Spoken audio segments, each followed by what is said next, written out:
Sasa tusonge mbele ambapo waziri mkuu na waziri wa masuala ya kigeni Musalia Mudavadi amefanya mazungumzo ya kwanza ya kisiasa na waziri wa masuala ya kigeni wa Jamhuri ya Dominica Roberto Alvarez mjini Santo Domingo, ambapo walikubaliana kuimarisha uhusiano wa kidiplomasia na kushirikiana katika masuala kadhaa ya kibiashara, usalama na kuendeleza ushirikiano wa mchakato wa amani nchini Haiti. Tazama.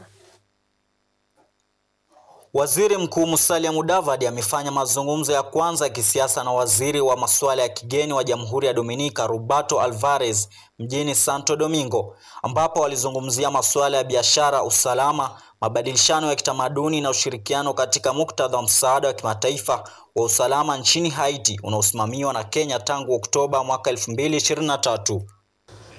We want to learn from you on how you are able to capture the attention of 11 million tourists every year.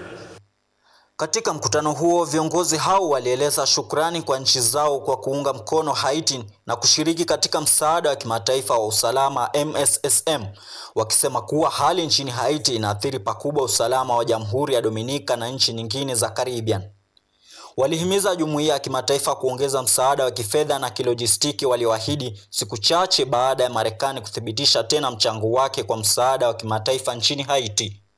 Mazungumzo hayo yalisababisha kutiwa saini kwa hati mbili za makubaliano, hati ya makubaliano kuhusu mafunzo ya kidiplomasia na hati nyingine kuhusu uhamisho wa wagonjwa, urejeshaji wa majeruhi na marehemu na ufikishaji wa kilojistiki kwa eneo la Jamhuri ya Dominica kwa wajumbe wa kikosi cha msaada wa usalama wa kimataifa kinachoongozwa na Kenya nchini Haiti.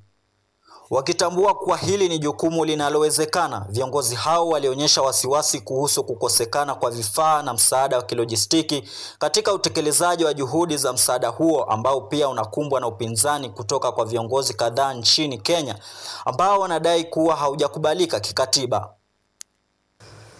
At the bilateral level, the signing of the two memoranda is very, very important. One, in support of the peace mission, and for us to be able to work with you whenever they need help. We appreciate and thank you for that.